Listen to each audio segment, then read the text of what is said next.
Estimados alumnos, muy buenos días, bienvenidos, les saluda su profesora Gaby, esperando que se encuentren gozando de muy buena salud junto a sus familiares.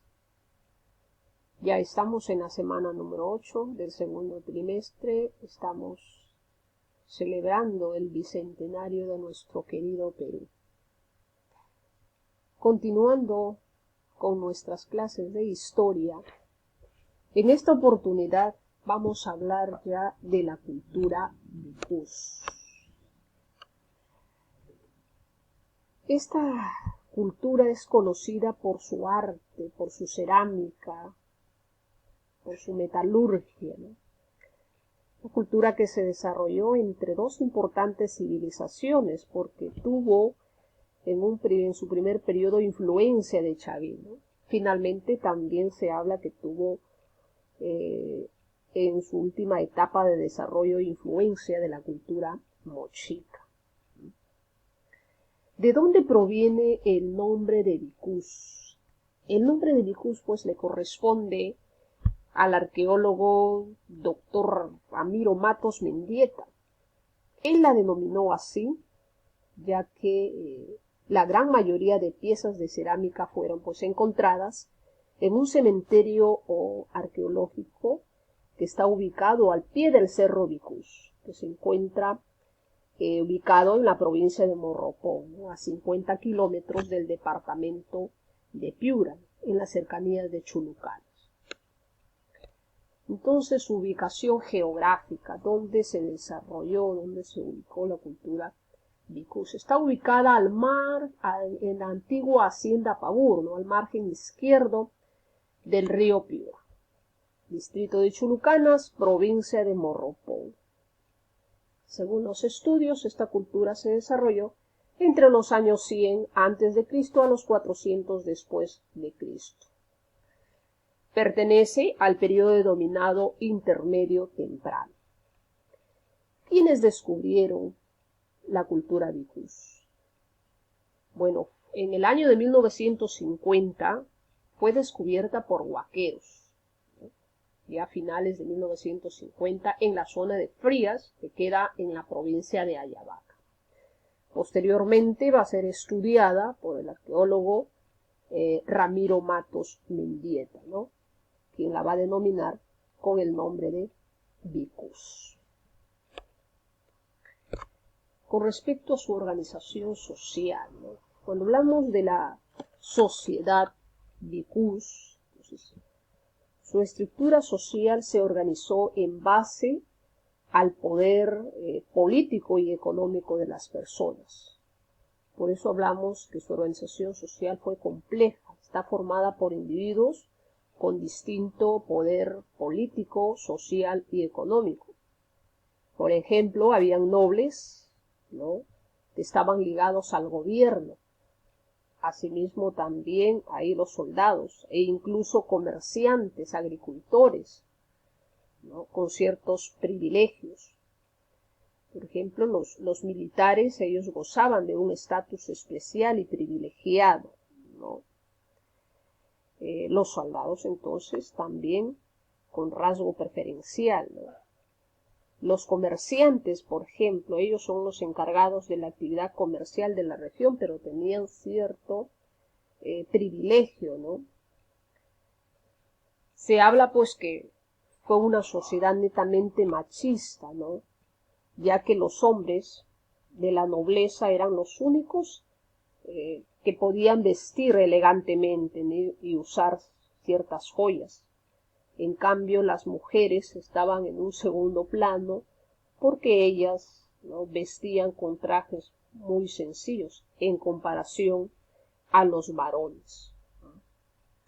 Los guerreros aquí pues jugaron también un papel central en esa sociedad, ya que gozaban de un estatus especial y de un privilegio, porque así lo han demostrado ciertas indumentarias y ornamentos que ellos usaban, ¿no?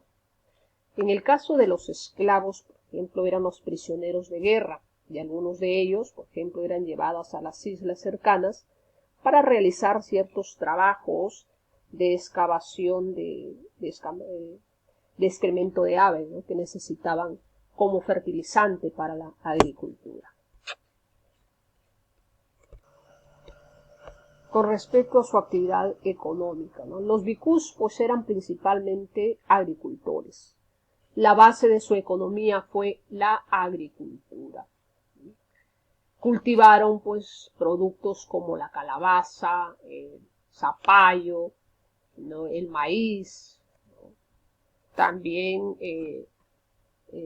algunos otros productos como por ejemplo el payar, la yuca, el algodón, la sandía, el melón, ¿no? Ahora, para construir, para el desarrollo de su agricultura, debido a la compleja climática de la región, pues ya que muchas veces, por ejemplo, se secaba el agua de los ríos, entonces construyeron canales de irrigación, construyeron estanques, ¿no?, estos sistemas hidráulicos para poder regar los campos, ¿no? Utilizaron, por ejemplo, como fertilizantes, usaron el guano que traían de la isla de los lobos. Pero además también complementaron la agricultura con otras actividades, como por ejemplo se dedicaron también a la pesca, ¿no?, a la caza y a la recolección de ciertas aves y fauna, ¿no? Con respecto a sus manifestaciones culturales, tenemos que destacar aquí la cerámica, ¿no?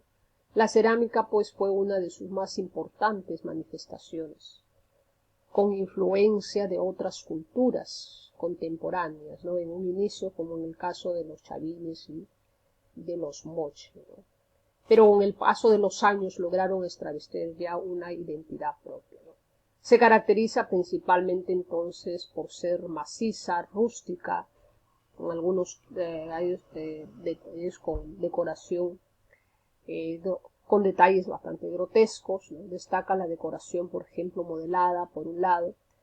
Vemos representación de figuras humanas en distintas actitudes o actividades, como en el caso de guerreros, por ejemplo, en otras cerámicas, personajes tejedores, ¿no?, que han sido para algunos estudiosos interpretados como sacerdotes, ¿no?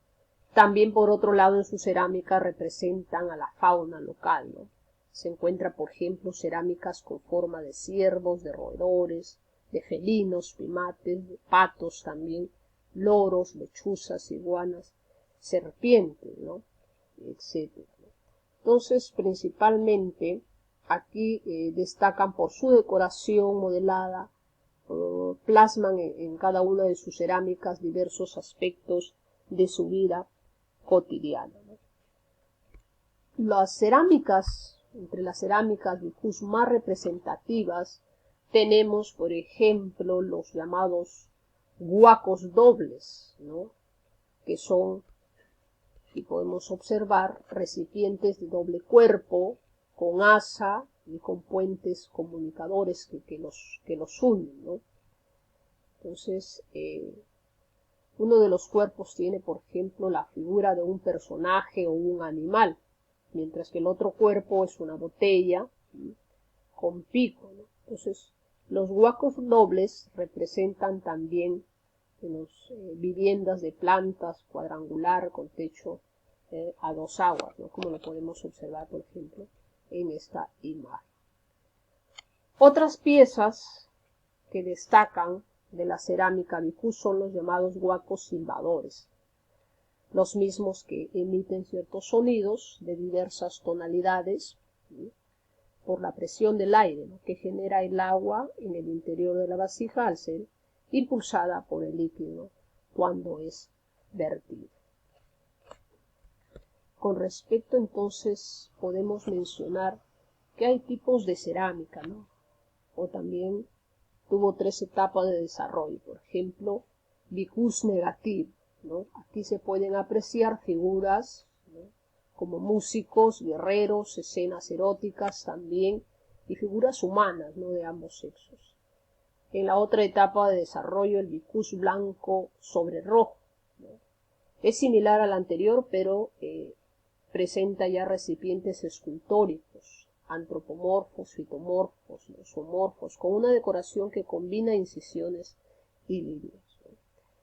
En la etapa de desarrollo de vicus engobados monócromos, ¿ya?, con apariencia un poco más tosca, presentan ya recipientes con base acampanada, tripoides y pedestales. Entonces, en sus etapas de desarrollo tuvo influencia, en un inicio influencia de la cultura chavín de Huántar, y en su última etapa también tuvo influencia de la cultura moche, ¿no? En general utilizaron varios colores, como por ejemplo el color marrón, el amarillo, el naranja y también el rojo. Con respecto ahora a la metalurgia, desarrollaron gran cantidad de artículos para el adorno personal, como lo podemos observar ahí. Tal es el caso, por ejemplo, de orejeras, ¿no?, de máscaras, ¿no?, narijeras, ¿no? Muchos de estos artículos eran adornados con motivos antropomorfos, zoomorfos, ¿no?, geométricos, ¿no? Uno de los objetos más famosos podemos observar aquí es una estatua de oro y platino, conocido como la Venus de Frío. Entonces usaron el oro, la plata, ¿no?, el cobre, la técnica del martillado, repujado y modelado, ¿no?, confeccionando pues coronas, orejeras, narijeras, máscaras, collares y esculturillas, ¿no?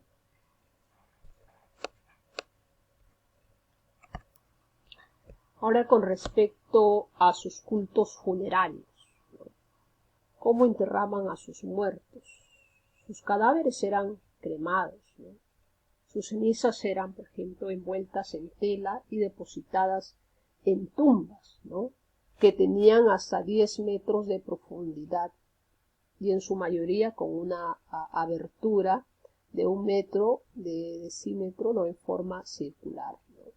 Al final del pozo tenían una cámara funeraria haciendo la forma de bota, ¿no?, y en esta cámara se depositaban los cuerpos, acompañados de diversas ofrendas, ¿no? Las tumbas pues eran, como dice, pozos tabulares, ¿no?, que tenían esta forma de bota, ¿no? Muy bien, estimados alumnos, entonces hasta aquí hemos compartido alguna información con respecto a la cultura vicus. No olvidarse que esta cultura es conocida sobre todo por su arte en cerámica, en metalurgia, ¿no? Se desarrolló cronológicamente entre los años 100 antes de Cristo y 400 después de Cristo, ¿no?, donde se ubicó, hemos dicho que abarcó desde las tierras altas hasta los valles y costas del departamento de Piura, ¿no?